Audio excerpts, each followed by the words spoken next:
خدا نرو خدمت. اگه بری شهید بشی من چیکار کنم؟ من که یه داشت بیشتر ندارم. داشت تو رو خدا نرو. اگه چیزیت بشه من چیکار کنم؟ نبینم گریه کنی داش کوچولو. 2-3 روز خدمتم مونده، سریع تمامش میکنم میام. در ضمن مردانگی به ریش و سیبیل نیست. مردانگی به این میگن که از ناموست از وطن دفاع کنی.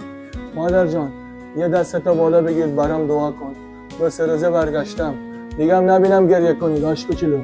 دورت بگردم. فقط به بابا بگو دیر داره میشه. نمیتونم وایسم. برام دعا کنید. 2-3 روزه برمیگردم مادر جان. نبینم گریه بکنی. پسرم خیلی مواظب خودت باش. خدا پشت پناهت. داشت مواظب خودت باش. باشه مادر برو خونه. حواسم هست. الو مادر جان. این 2-3 روز خدمتم هم تموم شد.